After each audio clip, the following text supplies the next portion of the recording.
consideré como madre.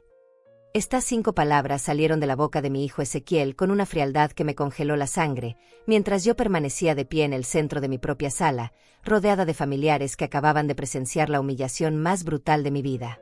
71 años de existencia, y mi propio hijo me acababa de borrar de su historia delante de todos. El silencio que siguió fue ensordecedor. Mi nuera Ivana sonrió con una satisfacción que me revolvió el estómago. Los demás familiares desviaron la mirada, avergonzados por la crueldad que acababan de presenciar. Pero Ezequiel me sostuvo la mirada, desafiante, como si me estuviera retando a contradecirlo. Todo había comenzado cuando pedí, con la humildad que me caracteriza, ser incluida en la decisión sobre las próximas vacaciones familiares. No era una exigencia, era un ruego silencioso de una madre que solo quería sentirse parte de la familia que había construido con sus propias manos. Pero para él, mi petición fue una intrusión imperdonable. «Tú no tienes derecho a opinar sobre nuestros planes», me había dicho con los ojos llenos de desprecio. «Eres solo la mujer que me trajo al mundo, nada más. Una extraña que insiste en entrometerse en mi vida». Las palabras me golpearon como puñetazos invisibles. 45 años después de haberlo parido, después de haberlo alimentado con mi propia leche, después de haber trabajado doble turno para pagarle los estudios, después de haber vendido mis joyas para comprarle su primera casa, mi hijo me negaba como madre. Ivana se acercó a él y le susurró algo al oído. Él asintió y continuó. «Mamá está confundida. Cree que tiene algún tipo de autoridad sobre nosotros, solo porque me parió. Pero eso no le da derechos sobre mi familia. Mi familia. Como si yo no fuera parte de ella. Como si 45 años de sacrificio, de amor incondicional, de noches sin dormir cuando tenía fiebre, de días sin comer para que él tuviera comida en la mesa, no significaran absolutamente nada». Los invitados comenzaron a recoger sus cosas, incómodos. Nadie sabía qué decir. Nadie sabía cómo reaccionar ante semejante display de crueldad filial. Mi hermana menor, Miriam, intentó acercarse a mí, pero Ezequiel la detuvo con una mirada helada.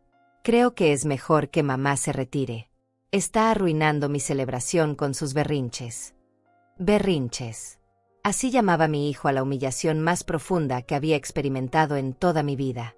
Me quedé allí, de pie, sintiendo como cada par de ojos me observaba con lástima. La misma lástima que se siente por un animal herido, por algo que ya no sirve, por alguien que simplemente sobra. Caminé hacia mi habitación con la dignidad que me quedaba, pero antes de salir de la sala, me volví para mirarlo una última vez. En sus ojos no había dolor, no había culpa, no había ni siquiera enojo. Había indiferencia. La misma indiferencia que se tiene hacia un mueble viejo que ya no sirve, hacia una planta que se marchita, hacia algo que simplemente estorba. Esa noche, acostada en mi cama, entendí algo que cambiaría todo. Mi hijo no había hablado desde la ira. Había hablado desde la verdad. Para él, yo realmente nunca había sido su madre. Y lo peor de todo es que yo había sido tan ciega, tan desesperada por mantener unida a mi familia, que no me había dado cuenta de que para él yo era invisible. Pero algo dentro de mí, algo que había estado dormido durante décadas, comenzó a despertar. Una voz que me decía que esto no podía quedar así. Que una madre no se borra de la historia de un hijo sin consecuencias. Que había llegado el momento de que Ezequiel supiera quién era realmente Fátima Chávez.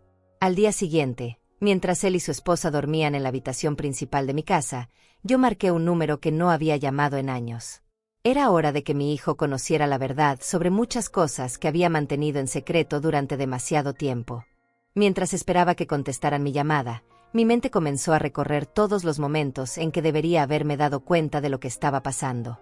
Las señales habían estado ahí durante años, pero yo había elegido ignorarlas, justificarlas, perdonarlas. Ahora, con el corazón todavía sangrando por las palabras de Ezequiel, cada recuerdo se volvía cristalino.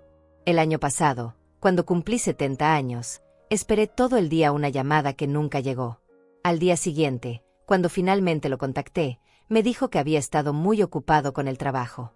Pero esa misma tarde vi en las redes sociales de Ivana las fotos de una cena elegante que habían tenido con sus amigos.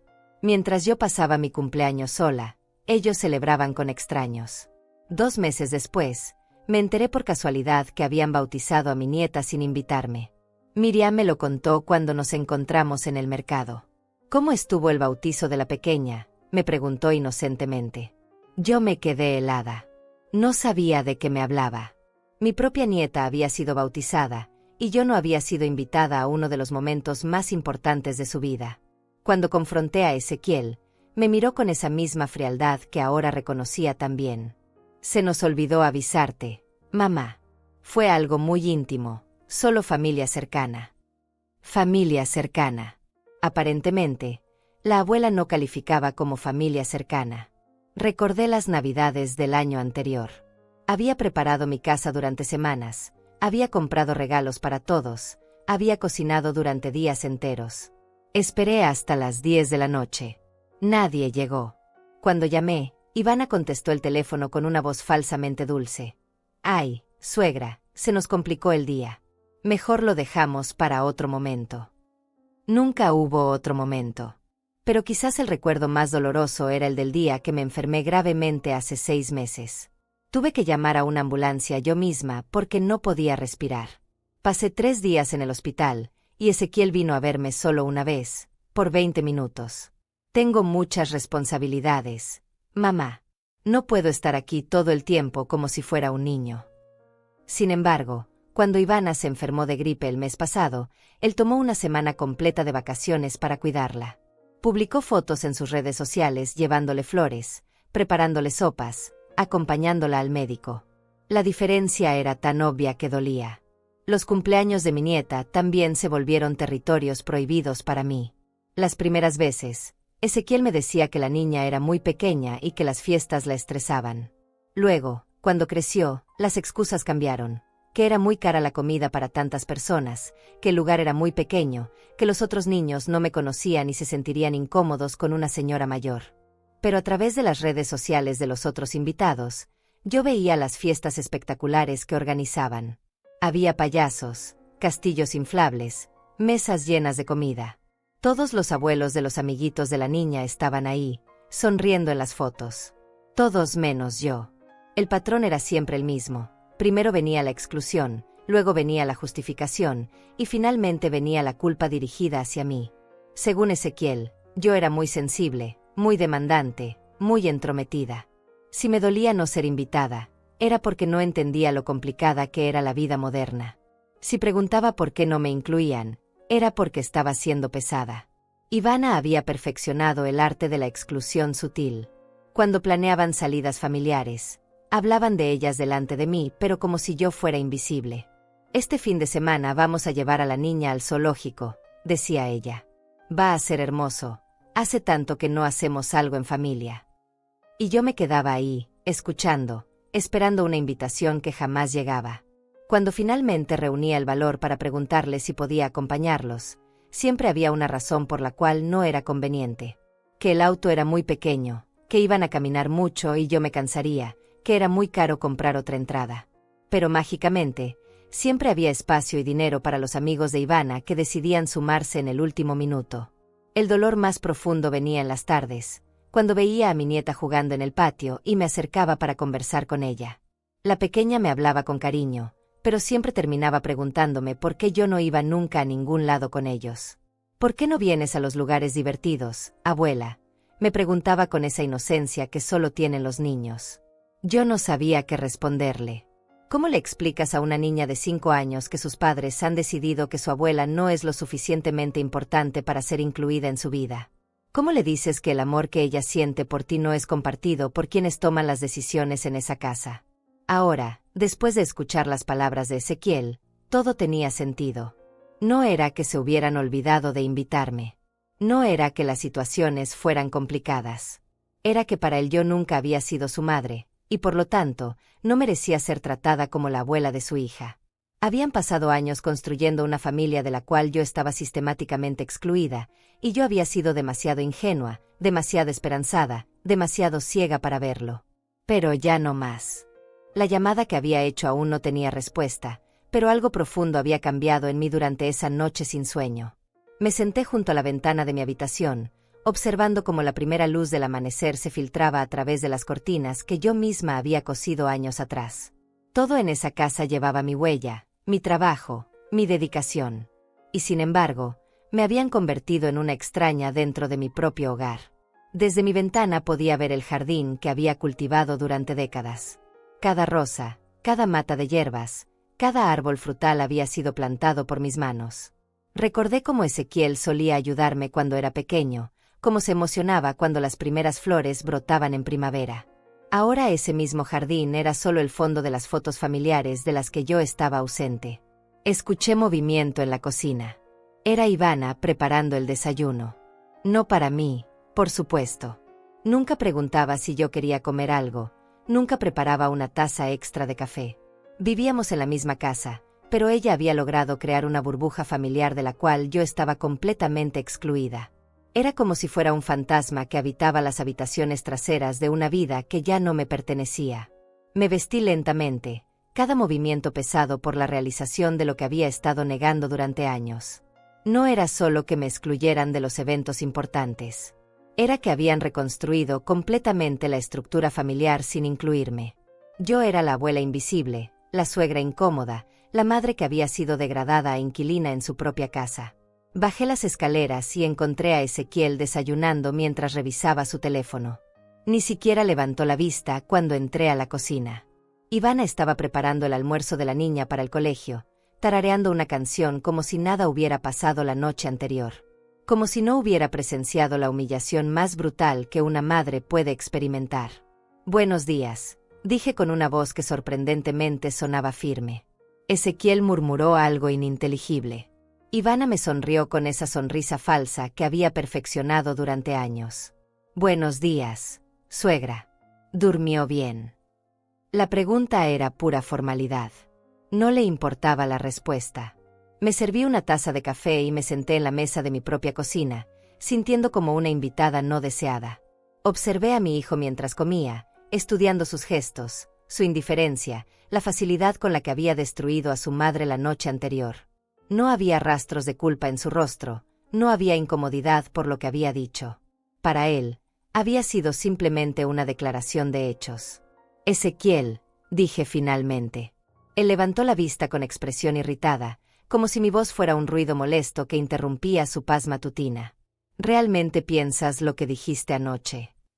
Ivana dejó de moverse. El silencio se volvió denso, expectante. Mi hijo me miró con esa frialdad que ya conocía tan bien y asintió lentamente. «Cada palabra», respondió sin dudar. Ya era hora de que las cosas quedaran claras en esta casa. En esta casa. Mi casa. La casa que yo había comprado con el dinero del seguro de vida de mi esposo. La casa donde había criado a ese hombre que ahora me negaba como madre. La casa en la que había trabajado durante décadas para crear un hogar, solo para convertirme en una intrusa dentro de él. «Entiendo», dije simplemente. Y por primera vez en años, realmente entendía. No iba a haber reconciliación porque nunca había habido una relación real que reconciliar. No iba a haber disculpas porque él no sentía que hubiera hecho algo malo. No iba a haber cambios porque para él, la situación era perfecta tal como estaba.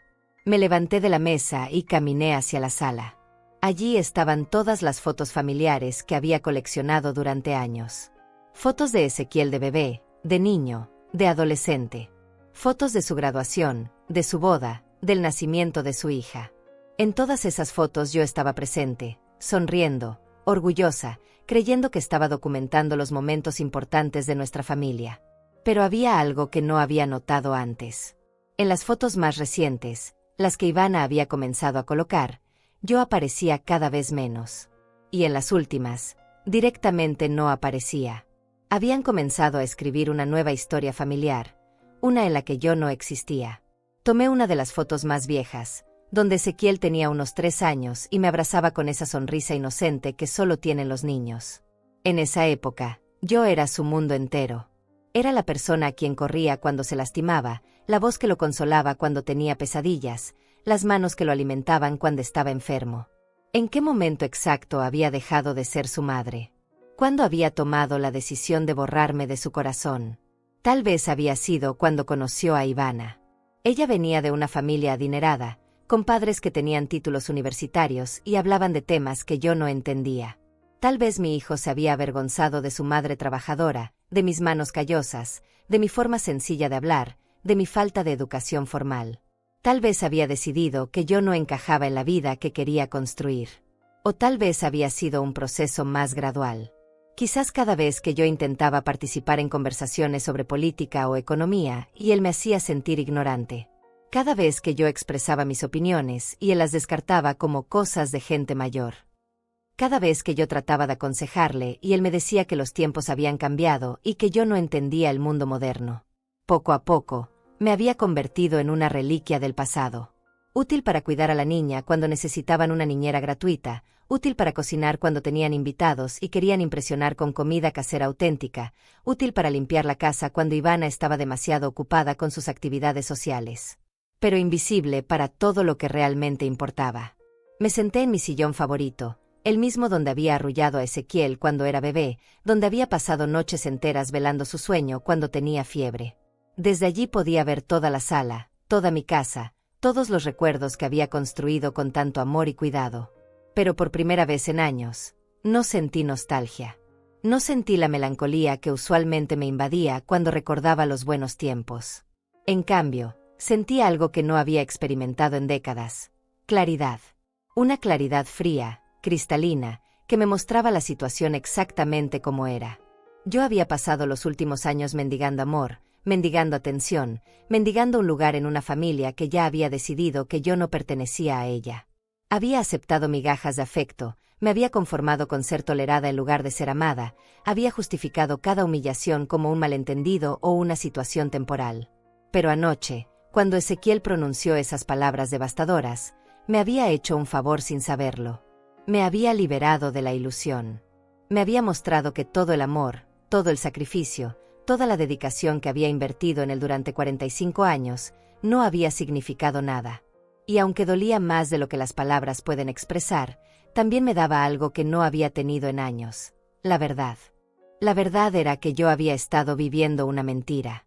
La verdad era que había estado luchando por mantener unida una familia que ya no me quería. La verdad era que había estado sacrificando mi dignidad, mi autoestima, mi propia vida, por personas que me veían como un obstáculo. Pero la verdad también era otra cosa, que una mujer de 71 años que había sobrevivido a la pobreza, a la viudez, a décadas de trabajo duro, no tenía por qué aceptar ser tratada como basura por nadie. Ni siquiera por su propio hijo. El teléfono sonó. Era la llamada que había estado esperando toda la mañana. Señora Fátima Chávez. La voz al otro lado del teléfono era grave, profesional, pero cálida. Habla Damián Rocha. Soy abogado jubilado y vivo en la Casa Azul de la esquina. Necesito hablar urgentemente con usted sobre algunos documentos que encontré entre los papeles de mi difunto socio. Mi corazón se aceleró. Damián Rocha era el hombre mayor que siempre me saludaba cortésmente cuando pasaba frente a su casa durante mis caminatas matutinas. Un señor distinguido, de pelo canoso y modales elegantes, que vivía solo desde que enviudó hace unos años. Jamás habíamos tenido una conversación más allá de los saludos de cortesía. ¿Documentos? No entiendo, señor Rocha. Mi voz sonaba confundida, pero algo en su tono me decía que esta llamada era importante. Más importante de lo que podía imaginar. Señora Chávez, prefiero no hablar de esto por teléfono. ¿Podría recibirme en su casa esta tarde? Le aseguro que lo que tengo que mostrarle cambiará muchas cosas. Tiene que ver con su difunto esposo y ciertos asuntos legales que creo que usted desconoce. El mundo pareció detenerse a mi alrededor.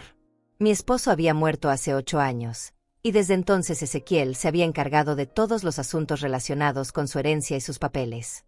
Siempre me había dicho que no había dejado nada de valor, solo deudas que él había tenido que pagar.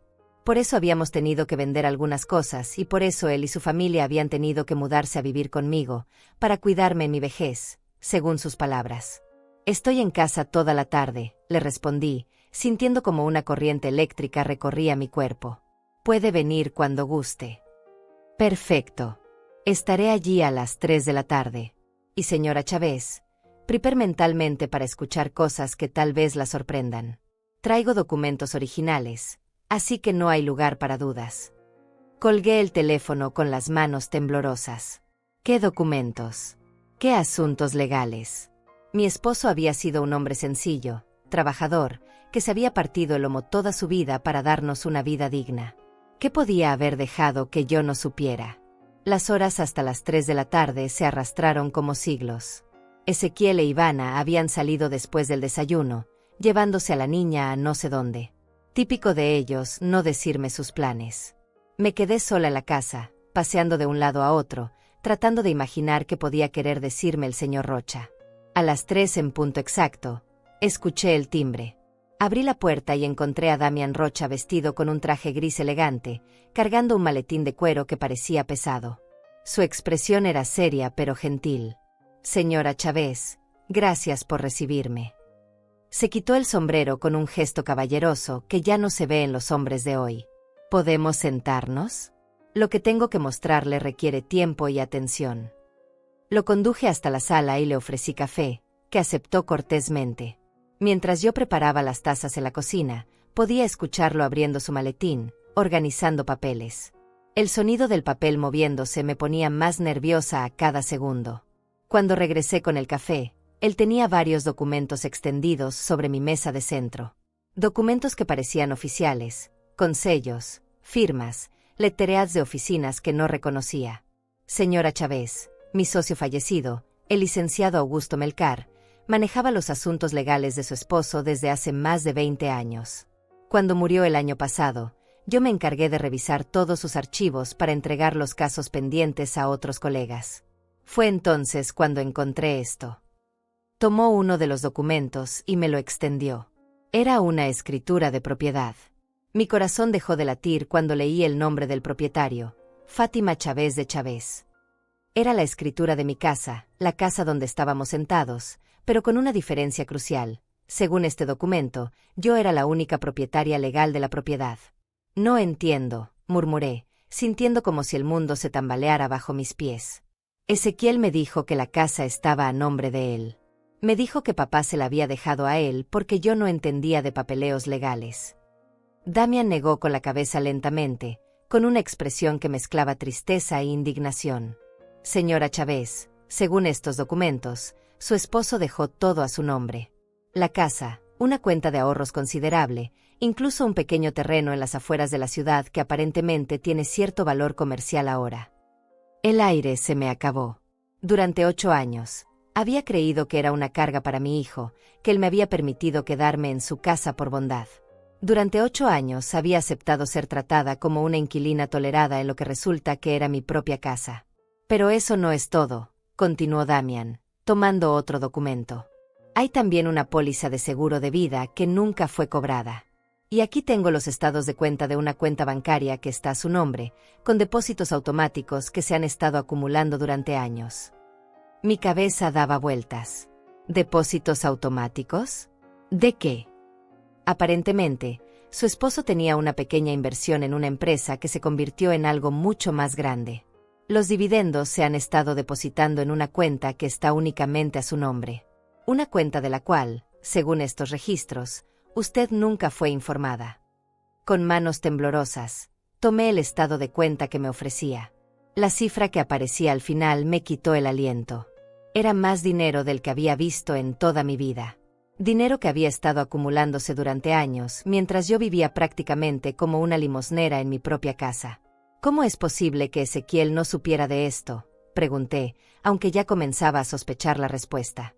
Damián me miró con una expresión que mezclaba compasión y algo que parecía enojo contenido. Señora Chávez, su hijo estuvo presente en la lectura del testamento. Él sabía perfectamente todo esto. Más aún, según estos documentos, él ha estado fungiendo como su representante legal durante todos estos años, cobrando los dividendos y manejando las propiedades en su nombre. El mundo se desplomó a mi alrededor. No solo me habían mentido durante 8 años. No solo me habían hecho creer que era una carga financiera. Mi propio hijo había estado robándome. Había estado viviendo de mi dinero, en mi casa, mientras me hacía sentir como una intrusa que dependía de su caridad. ¿Por qué me está diciendo esto ahora?, logré preguntar, con la voz quebrada por la conmoción. Porque mi socio dejó instrucciones muy claras antes de morir. Si algo le parecía sospechoso en el manejo de este caso, yo debía contactarla directamente. Y cuando revisé los archivos, me di cuenta de que usted nunca había firmado ningún poder legal, nunca había autorizado a su hijo a manejar sus asuntos, y aparentemente nunca había sido informada de su situación financiera real. Damian se inclinó hacia adelante, su voz se volvió más suave pero firme. Señora Chávez, usted ha sido víctima de un fraude. Un fraude perpetrado por su propio hijo. Y tengo aquí todos los documentos necesarios para demostrarlo. Las lágrimas comenzaron a rodar por mis mejillas, pero no eran lágrimas de tristeza. Por primera vez en años, eran lágrimas de algo parecido al alivio. No estaba loca. No era una carga. No era una vieja inútil que dependía de la bondad de otros. Era una mujer que había sido estafada, mentida y manipulada por las personas en las que más confiaba. ¿Qué puedo hacer?, pregunté, sintiendo como algo poderoso despertaba dentro de mí. Damian sonrió por primera vez desde que había llegado. Podemos hacer muchas cosas, señora Chávez. Muchas cosas. Pero primero, necesito preguntarle, ¿está preparada para que su vida cambie completamente? ¿Está lista para recuperar lo que le pertenece, sin importar las consecuencias familiares? Pensé en las palabras de Ezequiel la noche anterior. Nunca te consideré como madre. Pensé en años de humillaciones, de exclusiones, de ser tratada como basura en mi propia casa. Pensé en todo el amor que había dado y que había sido pisoteado sin misericordia. Estoy lista, respondí, y mi voz sonó más firme de lo que había sonado en años. Estoy más que lista. Damian abrió completamente su maletín y comenzó a sacar documento tras documento, organizándolo sobre mi mesa de centro como si fuera un rompecabezas que finalmente iba a ser resuelto. Cada papel que colocaba delante de mí era una pieza más de la traición que había estado viviendo durante 8 años sin saberlo. Señora Chávez, lo primero que debemos hacer es establecer un cronograma de todo lo que ha pasado desde la muerte de su esposo. Necesito que me cuente exactamente qué le dijo Ezequiel sobre la herencia, qué documentos le mostró, qué le hizo firmar. Me serví otra taza de café, mis manos ya más estables ahora que la impactante revelación inicial había pasado. Después del funeral, Ezequiel me dijo que papá había dejado muchas deudas. Me mostró unas facturas médicas del hospital, algunos préstamos que supuestamente había tomado antes de morir. Me dijo que tendríamos que vender algunas cosas para pagar todo.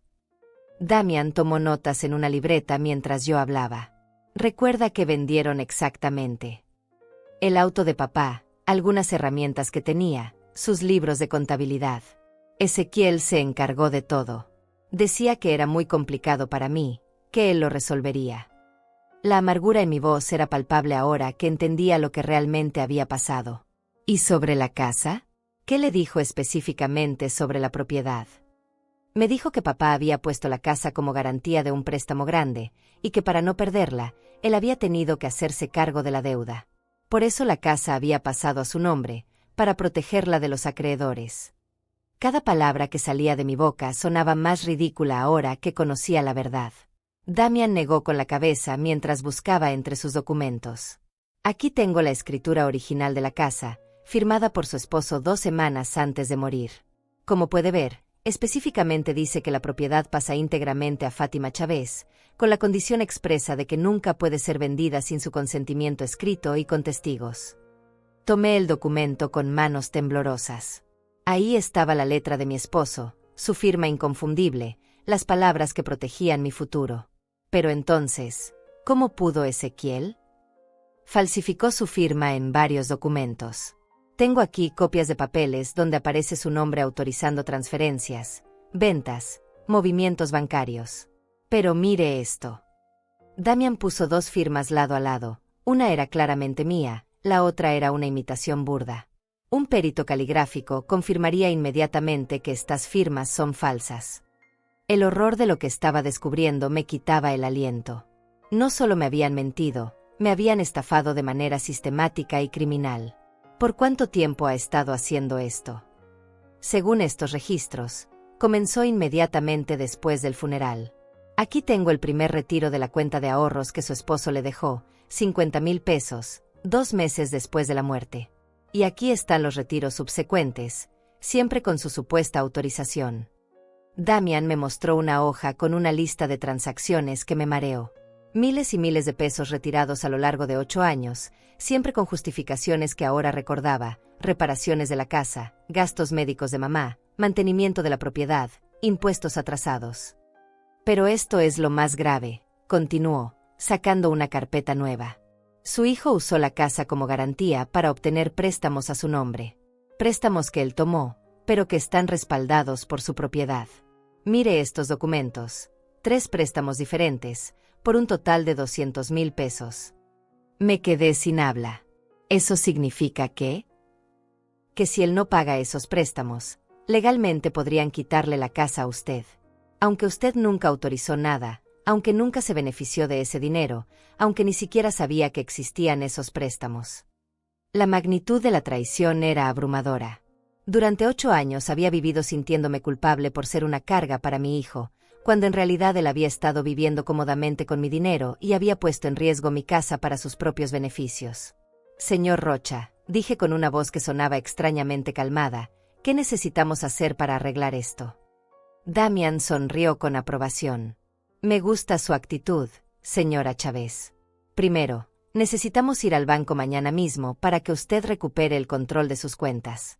Después, necesitamos presentar una demanda por fraude y falsificación de documentos. Y finalmente, necesitamos proteger sus propiedades antes de que su hijo pueda hacer más daño. ¿Cuánto tiempo tomará todo eso? Si actuamos rápido, podemos tener órdenes judiciales en 48 horas. Los bancos tendrán que congelar todas las cuentas hasta que se resuelva la situación legal. Y su hijo no podrá hacer ninguna transacción más sin enfrentar cargos criminales. El sonido de la puerta principal interrumpió nuestra conversación. Ezequiel e Ivana habían regresado. Escuché sus voces en el pasillo, la risa de mi nieta, el sonido de bolsas de compras siendo dejadas en el suelo. Habían estado gastando dinero, mi dinero, mientras yo creía que era una carga para ellos. ¿Qué hacemos ahora?, susurré a Damián, señalando hacia la puerta. Ahora no hacemos nada. Usted actúa normal, no menciona esta conversación, no confronta a nadie. Necesitamos que el elemento sorpresa esté de nuestro lado. Damián comenzó a guardar los documentos rápidamente. Mañana a las 9 de la mañana, la espero en mi oficina. Tengo un despacho pequeño en mi casa donde podemos trabajar sin interrupciones. Pero ellos no van a sospechar que algo está pasando. Señora Chávez, durante 8 años usted ha sido la perfecta víctima silenciosa. Un día más no hará diferencia, excepto que ahora usted sabe la verdad. Se levantó y me estrechó la mano. Y la verdad, señora Chávez, la va a hacer libre. Cuando Damián se fue, yo me quedé sentada en la sala, rodeada de la evidencia invisible de años de traición. Ezequiel entró pocos minutos después, cargando bolsas de una tienda departamental cara. ¿Quién era el que salía cuando llegamos?, preguntó con esa indiferencia casual que ahora reconocía como una máscara. El señor Rocha, de la esquina. Vino a preguntarme sobre unas plantas del jardín. Mentí con una facilidad que me sorprendió. Años de caminar sobre cáscaras de huevo habían perfeccionado mi habilidad para evitar conflictos. ¡Qué raro! Nunca había venido antes. Había una nota de suspicacia en su voz que no me gustó. Los vecinos mayores a veces se sienten solos, respondí, manteniendo mi tono neutral. Quería consejos sobre rosas. Ezequiel pareció aceptar la explicación y se fue a su habitación con las compras. Pero algo en su expresión me dijo que debía ser muy cuidadosa. Mi hijo era muchas cosas, pero no era tonto. Si comenzaba a sospechar que algo estaba cambiando, podría tomar medidas para protegerse. Esa noche, durante la cena, los observé con nuevos ojos. Cada bocado que comían había sido pagado con mi dinero. Cada ropa que llevaban puesta había sido comprada con mis recursos. La escuela privada de mi nieta, el auto en que se transportaban, las vacaciones de las que me excluían, todo había sido financiado con el dinero que mi esposo me había dejado para mi seguridad. Mañana voy a salir temprano, anuncié casualmente. Tengo cita médica. ¿Médica?, preguntó Ivana con falsa preocupación. Algo grave. Solo un chequeo de rutina. A mi edad, ya saben, hay que estar vigilando la salud. Ezequiel ni siquiera levantó la vista de su plato. Mi salud nunca había sido una prioridad para él, a menos que representara gastos que él tendría que cubrir con mi propio dinero. Después de la cena, me fui a mi habitación temprano. Necesitaba procesar todo lo que había descubierto, planear lo que venía después. Por primera vez en 8 años, me acosté sabiendo que tenía poder, que tenía opciones, que tenía la verdad de mi lado. Pero también sabía que las próximas 48 horas iban a cambiar todo para siempre. Y aunque tenía miedo de la confrontación que vendría, también sentía algo que no había experimentado en años: esperanza. La esperanza de recuperar mi dignidad, mi autonomía, mi vida. Ezequiel había creído que podía borrarme de la historia, convertirme en un fantasma en mi propia casa. Pero estaba a punto de descubrir que Fátima Chávez estaba muy lejos de ser invisible. A las 8 de la mañana siguiente, salí de casa con la excusa de mi cita médica. Ezequiel e Ivana estaban desayunando, completamente ajenos al huracán que estaba a punto de desatarse sobre sus vidas perfectamente construidas con mentiras y dinero robado. Por primera vez en años, pude mirarlos sin sentir culpa, sin sentir que les debía algo. Ahora sabía que eran ellos quienes me debían todo. La oficina de Damian estaba en una habitación convertida de su casa, llena de libros legales y archivos meticulosamente organizados. Me recibió con café recién hecho y una sonrisa que irradiaba confianza. En su escritorio ya tenía preparados todos los documentos que necesitaríamos para destruir las mentiras de mi hijo. ¿Está lista para comenzar?, me preguntó, señalando una silla frente a su escritorio. Más que lista, respondí, sorprendiéndome a mí misma con la firmeza de mi voz. Las siguientes 4 horas fueron las más productivas de mi vida en años. Fuimos al banco, donde me identificaron como la verdadera propietaria de las cuentas que Ezequiel había estado manejando. El gerente, un hombre joven y eficiente, se puso pálido cuando Damian le explicó la situación y le mostró los documentos falsificados. «Esto es muy grave», murmuró el gerente, revisando las firmas falsas. «Necesitamos reportar esto inmediatamente a las autoridades. Y obviamente, congelar todas las cuentas hasta que se resuelva la situación legal». «Eso es exactamente lo que queremos», respondió Damian. «Pero necesitamos que la señora Chávez tenga acceso a una cantidad razonable para sus gastos personales mientras se resuelve todo». El banco me otorgó acceso a 10,000 pesos inmediatamente y bloqueó todo lo demás. Era la primera vez en 8 años que tenía dinero propio en mis manos, dinero que podía gastar sin tener que pedirle permiso a nadie, sin tener que justificar cada peso como si fuera una limosna. Después fuimos a la oficina del Ministerio Público, donde presentamos la denuncia formal por fraude y falsificación de documentos. La funcionaria que nos atendió, una mujer de mediana edad con expresión severa, revisó todos los papeles con atención profesional. «¿Está segura de que quiere proceder con esto?», me preguntó. «Es su hijo. Una vez que presentemos estos cargos, no hay vuelta atrás. Él podría enfrentar tiempo en prisión». La pregunta me detuvo por un momento. A pesar de todo lo que había descubierto, a pesar de la traición y las mentiras, seguía siendo mi hijo. El niño que había criado, al que había dado todo mi amor, toda mi vida. Pero entonces recordé sus palabras: «Nunca te consideré como madre». Recordé años de humillaciones, de exclusiones, de ser tratada como basura en mi propia casa. Recordé que él había tenido múltiples oportunidades de decirme la verdad, de tratarme con dignidad, de reconocer que yo era la verdadera dueña de todo lo que él había estado disfrutando. «Estoy segura», respondí. «Mi hijo decidió que yo no era su madre. Ahora yo decido que él no puede seguir robándome sin consecuencias». La funcionaria asintió y selló los documentos. «Tendremos las órdenes judiciales listas para mañana por la mañana. Le recomiendo que no esté sola cuando se ejecuten. Estas situaciones pueden volverse muy tensas». Cuando regresé a casa, eran casi las 3 de la tarde. Ezequiel estaba en su laptop en la sala, trabajando desde casa como acostumbraba 2 veces por semana. Ivana había salido con la niña a sus clases de natación. Era el momento perfecto para comenzar la siguiente fase de mi plan. «Ezequiel», dije con una voz calmada, «necesito hablar contigo sobre algo importante». Él levantó la vista con expresión irritada. «¿Ahora? Estoy en una videollamada importante». «Termínala», dije simplemente. «Esto no puede esperar». Algo en mi tono debió alertarlo, porque cerró la laptop sin protestar. Me senté frente a él en el sofá, estudiando su rostro, buscando algún rastro del niño que había sido, alguna señal de humanidad, de remordimiento, de amor. «¿Cómo estuvo tu cita médica?», preguntó, cumpliendo con la formalidad mínima. «No fue una cita médica», respondí tranquilamente. «Fui a ver a un abogado».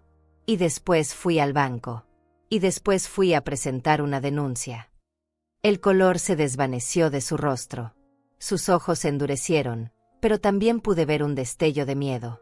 ¿De qué estás hablando? Estoy hablando de que sé todo, Ezequiel. Sé que esta casa es mía. Sé que el dinero que has estado gastando durante 8 años es mío. Sé que falsificaste mi firma para robarme. Sé que me mentiste sobre todo desde el día que murió tu padre. Se quedó en silencio durante largos segundos, procesando mis palabras, calculando sus opciones. Finalmente, su expresión cambió a esa frialdad que ya conocía tan bien. ¿Y qué piensas hacer con esa información?, preguntó, su voz tan helada como sus ojos. Ya lo hice. Mañana vienen las autoridades con órdenes judiciales. Todas las cuentas están congeladas. Y tú vas a tener que enfrentar cargos criminales. Ezequiel se levantó bruscamente, comenzando a caminar de un lado a otro como un animal enjaulado. Estás loca si piensas que voy a permitir que una vieja ignorante destruya todo lo que he construido. Lo que has construido con mi dinero, lo corregí, manteniendo mi voz firme. Y no soy una vieja ignorante, Ezequiel. Soy tu madre, aunque tú hayas decidido que no me consideras como tal. Exacto. No eres mi madre. Eres solo la mujer que me parió. Y ahora vas a comportarte como la egoísta que siempre fuiste, destruyendo a tu propia familia por dinero. La ironía de sus palabras era tan absurda que casi me hizo reír. Él, que había estado robándome durante 8 años, me acusaba de ser egoísta por querer recuperar lo que era mío. Ezequiel, dije, levantándome para quedar a su altura, quiero que sepas algo. Durante años me hiciste sentir culpable por existir, por ser una carga, por necesitar cosas básicas como respeto y dignidad. Pero ahora entiendo que tú eres el parásito en esta relación. Tú eres quien ha estado viviendo de mí sin dar nada a cambio. ¿Sin dar nada a cambio? Te he dado un techo sobre tu cabeza. Mi techo, Ezequiel. Mi casa, mi dinero, mi herencia. Tú no me has dado nada que no fuera ya mío. Él se acercó a mí, intentando intimidarme con su presencia física. Pero ya no sentía miedo. Después de décadas de caminar sobre cáscaras de huevo, de aceptar migajas de afecto, de permitir que me trataran como basura, finalmente había encontrado mi columna vertebral. ¿Sabes qué va a pasar cuando Ivana se entere de esto?, me amenazó. Se va a ir. Y se va a llevar a tu nieta. Y nunca más las vas a volver a ver. Ivana puede irse cuando quiera, respondí calmadamente. Pero va a tener que irse de mi casa. Y en cuanto a mi nieta, cuando crezca va a entender que su abuela tuvo la dignidad de defenderse cuando su propio padre la traicionó.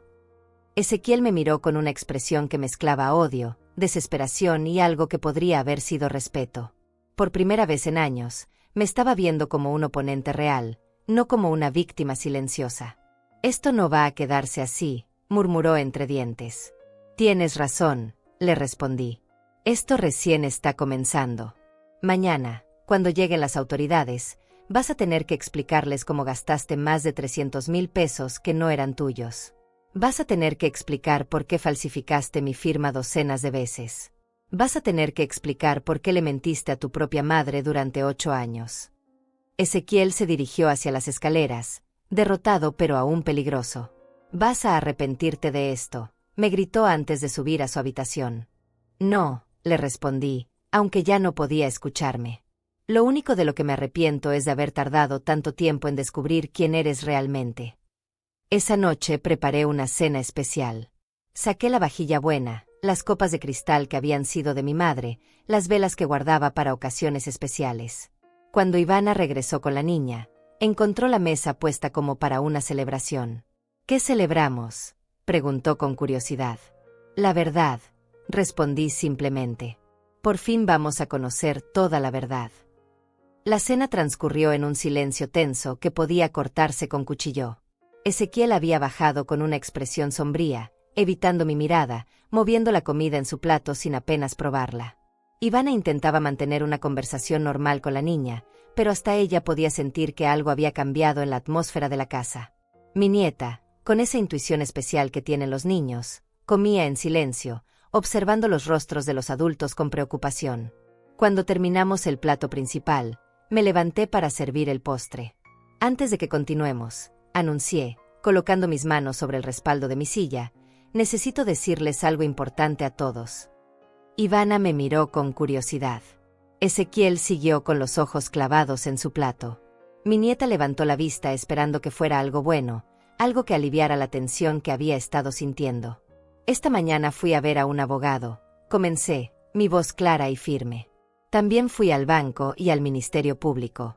Y descubrí cosas que van a cambiar todo en esta familia. Ivana frunció el ceño. ¿Qué tipo de cosas, suegra? Cosas como que esta casa es mía, legalmente mía, y siempre lo ha sido. Cosas como que hay cuentas bancarias con mi nombre que contienen cientos de miles de pesos que nunca supe que existían. Cosas como que mi esposo me dejó una herencia considerable que alguien ha estado ocultándome durante 8 años. El tenedor se deslizó de las manos de Ivana y cayó al plato con un sonido metálico que resonó en el silencio. ¿De qué está hablando? Estoy hablando de que Ezequiel les ha mentido a todos durante años. Les hizo creer que esta casa era suya, que él estaba manteniendo a su madre pobre y desamparada, que era un hijo generoso que cargaba con el peso de cuidar a una vieja. Mi voz se volvió más dura con cada palabra.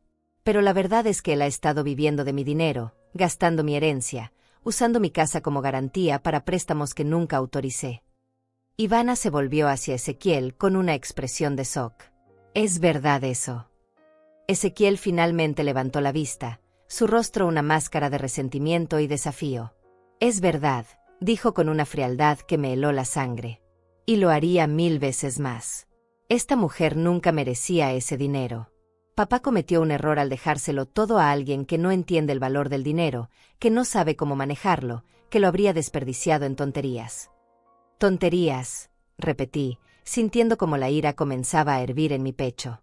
¿Cómo que tonterías, Ezequiel? Como darle dinero a cada limosnero que toca la puerta. Como comprar regalos caros para niños que ni siquiera son de la familia. Como mantener a medio barrio cuando tienen problemas. Su voz se volvió más venenosa. Papá sabía que eras demasiado sentimental, demasiado ingenua. Por eso me pidió que cuidara las finanzas. Mentira, exploté, golpeando la mesa con tal fuerza que las copas temblaron. Tu padre jamás te pidió que me robaras. Tu padre me amaba y confiaba en mí. Tú decidiste por tu cuenta que tenías más derecho a mi herencia que yo misma. Ivana parecía estar procesando la información, su rostro pasando por diferentes expresiones de shock, confusión y algo que parecía ser horror. Ezequiel, realmente has estado robando a tu madre. No he robado nada, respondió él con arrogancia. He administrado recursos que estaban siendo desperdiciados por alguien que no tiene la capacidad mental para manejarlos. La crueldad de sus palabras me quitó el aliento momentáneamente. No solo había robado mi dinero, sino que ahora intentaba justificarlo diciéndole a su esposa que yo era mentalmente incapaz. ¿Capacidad mental?, pregunté, mi voz temblando de indignación. ¿Te refieres a la misma capacidad mental que usé para criarte cuando tu padre trabajaba doble turno? ¿La misma capacidad que usé para administrar el hogar durante 30 años sin que faltara nada? ¿La misma capacidad que me permitió trabajar y ahorrar para pagar tus estudios? Eso era antes, murmuró Ezequiel. La gente envejece, pierde capacidades. Era mi responsabilidad proteger el patrimonio familiar. ¿Protegerlo gastándolo en vacaciones de lujo de las que me excluían? ¿Protegerlo comprando ropa cara y autos nuevos? ¿Protegerlo usándolo como garantía para préstamos personales? Saqué de mi bolsa uno de los documentos que Damian me había dado. ¿Quieres explicarle a tu esposa para qué usaste los 50,000 pesos que retiraste en enero? ¿O los 30,000 de marzo? Ivana tomó el documento con manos temblorosas, leyendo los números, las fechas, las cantidades. Su rostro se puso pálido. Ezequiel, este dinero, tú me dijiste que habías recibido un bono en el trabajo. Y lo recibí, respondió él defensivamente. Un bono que me merecía por cuidar de ella todos estos años. Un bono pagado con mi dinero, grité, ya sin poder contener mi furia. Un bono que te diste a ti mismo robándome lo que tu padre me dejó para mi seguridad. Mi nieta comenzó a llorar, asustada por los gritos. Ivana la cargó instintivamente, pero su mirada seguía fija en su esposo con una expresión de horror creciente. ¿Cuánto?, preguntó Ivana con voz quebrada. ¿Cuánto dinero has tomado? Más de 300,000 pesos en estos 8 años, respondí antes de que Ezequiel pudiera mentir. Más la casa, más los terrenos, más las inversiones que siguen generando dinero y que él sigue cobrando en mi nombre. Ivana se levantó bruscamente, aún cargando a la niña. No puedo creer esto. No puedo creer que me hayas mentido durante años. Que le hayas mentido a tu propia madre. Que nos hayas hecho vivir como parásitos. No somos parásitos, rugió Ezequiel, levantándose también. Yo he trabajado toda mi vida. Yo he mantenido esta familia. Yo he tomado las decisiones difíciles que ella nunca podría tomar. Con su dinero, replicó Ivana, su voz subiendo de tono. Todo este tiempo pensé que estábamos construyendo algo juntos, que estábamos progresando por nuestro esfuerzo. Pero resulta que hemos estado viviendo del dinero robado a una anciana. Ella no es una anciana cualquiera, es mi madre, gritó Ezequiel, como si eso justificara todo. Exacto, dije, levantándome lentamente, sintiendo como todo el poder que había perdido durante años regresaba a mí. Soy tu madre. La mujer que te dio la vida, que te crió, que sacrificó todo por ti. Y tú decidiste robarme, mentirme, humillarme y tratarme como basura en mi propia casa. ¿Y qué pensabas hacer con todo ese dinero?, me atacó Ezequiel. ¿Regalarlo? ¿Desperdiciarlo? ¿Dejárselo a alguna iglesia cuando te mueras? Pensaba usarlo para vivir con dignidad, respondí calmadamente. Para no tener que pedir permiso para comprar mis medicinas. Para no tener que sentir culpa por comer la comida de mi propia casa. Para poder darle regalos a mi nieta sin que me hicieran sentir como si fuera una carga. Ivana me miró con lágrimas en los ojos. Suegra, yo no sabía nada de esto. Si hubiera sabido. Lo sé, mija, le dije suavemente. Tú también fuiste víctima de sus mentiras. Pero ahora que sabes la verdad, ¿qué vas a hacer? Ezequiel se acercó a su esposa, intentando tomar su mano libre. Ivana, no puedes creerle a esta mujer. Está senil, está confundida. Probablemente ese abogado se está aprovechando de ella para sacarle dinero. Ivana se apartó de él como si fuera algo repugnante. No, Ezequiel. La única persona que se ha estado aprovechando de ella eres tú. Y me has hecho cómplice sin que yo lo supiera. Mañana vienen las autoridades, anuncié tranquilamente.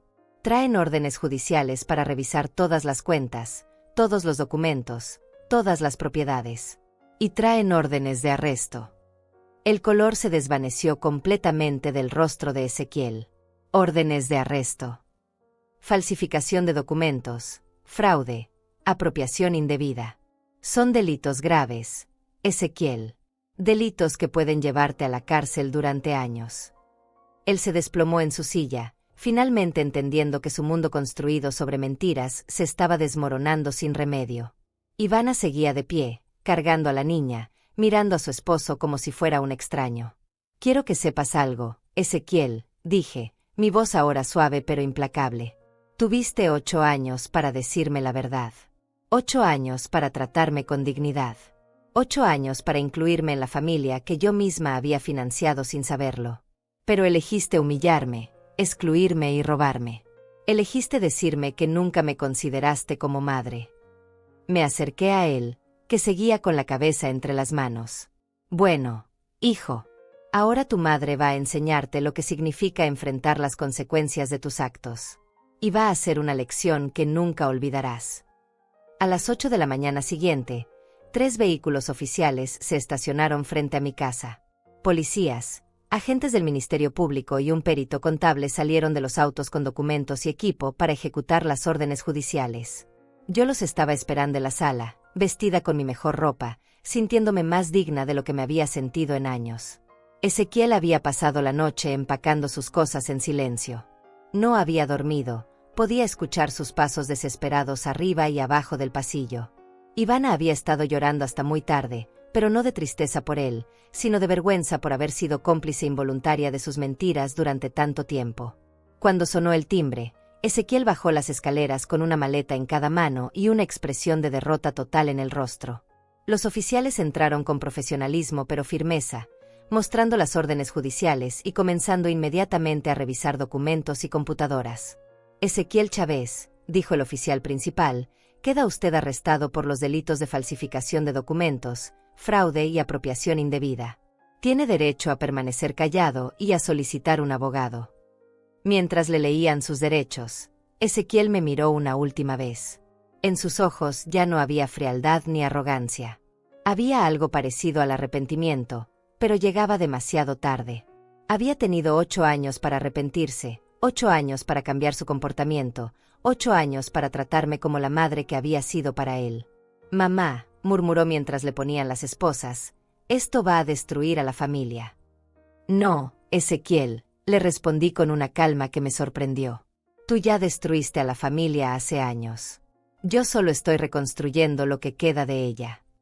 Se lo llevaron en silencio. Ivana estaba parada en las escaleras con mi nieta en brazos, viendo cómo su esposo era arrestado por robar a su propia madre. La pequeña no entendía completamente lo que estaba pasando, pero sabía que algo grave ocurría. Después de que se llevaron a Ezequiel, Ivana bajó lentamente, con los ojos rojos de tanto llorar. Suegra, comenzó con voz quebrada, yo necesito pedirle perdón. Sé que yo no sabía la verdad, pero también sé que debería haber visto las señales.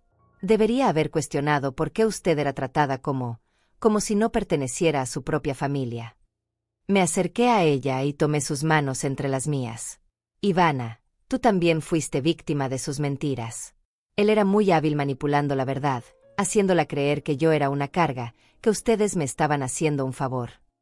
Pero yo participé en excluirla, continuó, las lágrimas rodando por sus mejillas. Todas esas veces que organizamos salidas y no la invitamos, todas esas celebraciones donde la hicimos sentir invisible. Yo sabía que estaba mal, pero Ezequiel siempre tenía una explicación que sonaba razonable. Lo importante es que ahora sabes la verdad, le dije gentilmente. La pregunta es, ¿qué vas a hacer con esa verdad? Ivana miró alrededor de la casa, mi casa, donde había estado viviendo durante años creyendo que era la dueña. No sé si tengo derecho a quedarme aquí. Esta es su casa, y yo he sido parte del problema. Esta casa es lo suficientemente grande para todos nosotros, respondí. Pero necesito saber que las cosas van a ser diferentes. Necesito saber que voy a ser tratada con respeto, que voy a ser incluida en las decisiones que afectan a la familia, que mi nieta va a crecer sabiendo quién es realmente su abuela. Ivana asintió vigorosamente. Sí, por supuesto. Más que eso, quiero que mi hija crezca viendo a una mujer fuerte que se defendió cuando fue necesario. Quiero que aprenda de usted lo que significa tener dignidad. Durante los días siguientes, la casa se transformó completamente. Sin la presencia tóxica de Ezequiel, sin sus manipulaciones constantes y su frialdad cruel, el ambiente se volvió más cálido, más honesto, más parecido a un verdadero hogar. Ivana comenzó a incluirme en todo. Me consultaba sobre las comidas, me pedía opinión sobre los planes de la niña, me invitaba a sus conversaciones telefónicas con sus amigas. Por primera vez en años, me sentía como la matriarca de la familia, no como una inquilina tolerada. Mi nieta, liberada de la tensión constante que había caracterizado la casa, comenzó a acercarse más a mí. Ya no había miradas nerviosas hacia su padre cuando me daba un abrazo, ya no había whispers sobre por qué la abuela no podía acompañarlos a ciertos lugares. Ahora podía amarla abiertamente, y ella podía corresponder ese amor sin restricciones. Abuela, me dijo una tarde mientras hacíamos galletas juntas, ¿por qué papá tuvo que irse con los policías? Era una pregunta difícil, pero decidí que merecía una respuesta honesta, adaptada a su edad. Porque papá tomó cosas que no eran suyas, mi amor. Y cuando tomamos cosas que no son nuestras, tenemos que enfrentar las consecuencias. Como cuando yo tomé el dulce de la tienda sin pagarlo, preguntó con esa lógica simple que tienen los niños. Exactamente como eso, le respondí, pero papá tomó cosas mucho más importantes durante mucho tiempo. Y por eso estás triste, continuó, estudiando mi rostro con esos ojos grandes y perceptivos. No estoy triste, pequeña, le dije, dándome cuenta de que era verdad. Estoy aliviada. Finalmente puedo ser yo misma en mi propia casa. Una semana después del arresto, Damián vino a visitarme con más buenas noticias. Hemos recuperado la mayoría del dinero, me informó con una sonrisa satisfecha. Las cuentas han sido restablecidas a su nombre, y las propiedades están completamente bajo su control nuevamente. ¿Y los préstamos que él tomó usando mi casa como garantía?, pregunté. Esos van a ser responsabilidad de él cuando salga de la cárcel. Como fueron obtenidos fraudulentamente, usted no tiene ninguna obligación legal de pagarlos. Por primera vez en 8 años, era completamente libre. Libre económicamente, libre emocionalmente, libre para tomar mis propias decisiones sin tener que pedir permiso a nadie. Esa noche, durante la cena, Ivana me hizo una pregunta que me tomó por sorpresa. Suegra, ¿usted me perdonaría si le dijera algo? Dime lo que sea, mija. Yo me alegro de que haya pasado todo esto, confesó, bajando la mirada. Sé que suena terrible, pero vivir con Ezequiel se había vuelto muy difícil. Él controlaba todo, decidía todo, y si yo opinaba diferente, me hacía sentir como si fuera estúpida. Ahora que sé que también me estaba mintiendo sobre el dinero, entiendo que él no era la persona que yo creía que era. No tienes que sentirte culpable por sentir alivio, le dije. Los abusadores no solo dañan a sus víctimas principales, dañan a todos los que están a su alrededor. ¿Usted cree que él va a cambiar?, preguntó con una mezcla de esperanza y tristeza. No lo sé, respondí honestamente. Pero sí sé que nosotras ya cambiamos. Y eso es lo que importa. Esa noche, por primera vez en años, me fui a dormir sintiéndome verdaderamente en paz. Mi casa era realmente mía, mi dinero estaba bajo mi control, y mi familia finalmente me trataba con el respeto que merecía. Pero más importante que todo eso, había recuperado algo que creía perdido para siempre: mi dignidad. Había demostrado que una mujer de 71 años no tenía que aceptar ser invisible, no tenía que tolerar el abuso, no tenía que vivir mendigando amor de personas que no la valoraban. Fátima Chávez había vuelto a la vida. Y esta vez, nadie podría borrarla de su propia historia. Han pasado 6 meses desde aquella noche que cambió todo para siempre. 6 meses desde que mi hijo me miró a los ojos y declaró que nunca me había considerado como madre. 6 meses desde que descubrí que había estado viviendo una mentira construida sobre el robo sistemático de mi propia herencia. Esta mañana desperté en mi cama, en mi casa, sabiendo que cada centímetro de este lugar me pertenece legalmente y emocionalmente. No hay sensación más liberadora que saber que ya no dependes de la caridad de nadie, que ya no tienes que caminar sobre cáscaras de huevo en tu propio hogar, que ya no tienes que pedir perdón por existir. Ezequiel cumplió 4 meses en prisión la semana pasada. Fue sentenciado a 2 años por fraude y falsificación de documentos, aunque probablemente saldrá antes por buena conducta. No he ido a visitarlo. No porque le guarde rencor, sino porque finalmente entendí que hay relaciones que simplemente no pueden repararse. Hay palabras que no pueden retractarse, acciones que no pueden deshacerse, confianza que no puede reconstruirse. Ivana y mi nieta siguen viviendo conmigo, pero ahora bajo términos completamente diferentes. Ivana paga una renta justa por usar las habitaciones principales, contribuye con los gastos de la casa y me consulta sobre las decisiones importantes que afectan a nuestra pequeña familia reconstruida. Ya no soy la abuela invisible. Soy la matriarca respetada que siempre debía haber sido. Mi nieta, que ahora tiene 6 años, entiende la situación mejor de lo que muchos adultos podrían. Abuela, me dijo hace unos días mientras plantábamos flores nuevas en el jardín, mi maestra dice que las personas mayores son sabias porque han vivido muchas cosas.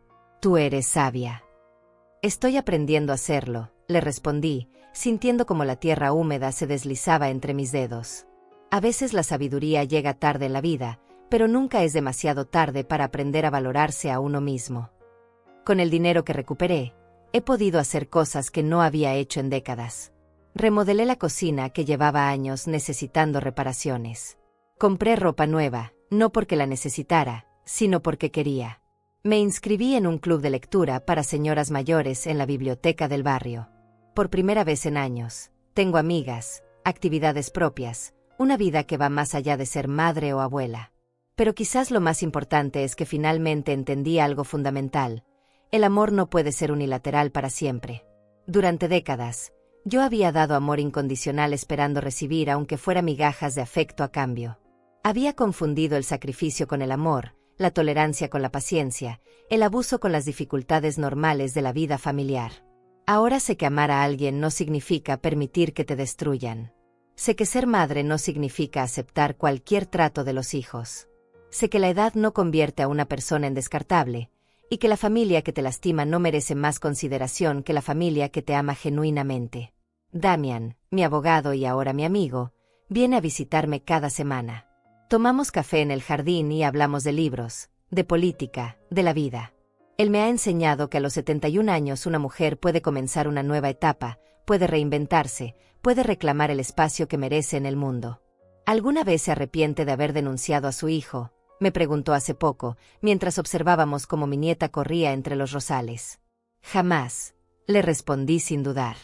Me arrepiento de haber tardado tanto tiempo en hacerlo. Me arrepiento de haber aceptado durante años ser tratada como invisible. Pero denunciarlo fue lo más valiente y lo más cariñoso que pude hacer. ¿Cariñoso?, preguntó con curiosidad. Sí, porque finalmente le enseñé que las acciones tienen consecuencias. Le mostré que robar está mal, sin importar a quién se lo hagas. Le demostré que mentir y manipular no son estrategias sostenibles para construir una vida. Si realmente lo amo, tenía la obligación de detenerlo antes de que lastimara a más gente. Ayer encontré una carta que Ezequiel me había escrito desde la cárcel. No la abrí inmediatamente. La dejé sobre la mesa del comedor durante horas, preguntándome si quería saber lo que tenía que decirme. Finalmente, con Ivana sentada a mi lado para apoyo emocional, la leí. Era una carta corta, llena de justificaciones y autocompasión. Decía que había aprendido su lección, que cuando saliera todo sería diferente, que esperaba que pudiéramos ser una familia otra vez. Pero en ninguna parte de esa carta había una disculpa real. En ninguna parte reconocía el daño que me había causado. En ninguna parte aceptaba responsabilidad completa por sus acciones. Doblé la carta y la guardé en un cajón. Tal vez algún día Ezequiel entienda realmente lo que hizo. Tal vez algún día sea capaz de una disculpa genuina. Pero yo ya no voy a poner mi vida en pausa esperando ese momento. Ya no voy a sacrificar mi presente por la posibilidad de un futuro que tal vez nunca llegue. Esta mañana, mientras tomaba mi café y veía las noticias, me dio mucha tristeza escuchar sobre otras mujeres mayores que están siendo abusadas por sus propias familias. Mujeres que entregan sus pensiones a hijos manipuladores, que son abandonadas en asilos contra su voluntad, que son tratadas como cargas inútiles por las personas que deberían amarlas más. A todas esas mujeres quiero decirles algo: nunca es demasiado tarde para defenderse. Nunca es demasiado tarde para reclamar su dignidad. Nunca es demasiado tarde para decir no más al abuso, sin importar de dónde venga. Yo tenía 71 años cuando decidí luchar por mi derecho a ser tratada con respeto. Tenía 71 años cuando entendí que el amor verdadero no requiere que te conviertas en invisible. Tenía 71 años cuando aprendí que la familia que te ama de verdad jamás te haría sentir como si fueras demasiado. Si yo pude hacerlo, cualquier mujer puede hacerlo. La edad no es una excusa para aceptar el maltrato. La familia no es una justificación para tolerar el abuso. El amor no es una razón para sacrificar tu dignidad. Ahora, cuando camino por mi barrio, cuando voy al mercado, cuando participo en las actividades de la iglesia, lo hago con la cabeza en alto. Ya no soy la señora que tiene que pedir permiso para existir. Soy Fátima Chávez, una mujer que se defendió cuando fue necesario, que reclamó lo que era suyo, que eligió su propia dignidad por encima de la comodidad de otros. Y cada noche, cuando me acuesto en mi cama, en mi casa, rodeada de las personas que me aman genuinamente, doy gracias por haber encontrado el valor para cambiar mi historia. Porque al final del día, nadie puede borrar a una mujer de su propia vida, a menos que ella lo permita. Y yo, Fátima Chávez, jamás volveré a permitirlo. ¿Y tú que me escuchas? ¿Alguna vez has sentido que intentaron borrarte de tu propia historia? ¿Has vivido situaciones donde tu propia familia te hizo sentir invisible? Cuéntame en los comentarios. ¿Qué harías si descubrieras que las personas más cercanas a ti te han estado mintiendo y robando durante años? ¿Tendrías el valor de defenderte, sin importar las consecuencias? Tu historia podría inspirar a otras mujeres que están viviendo en silencio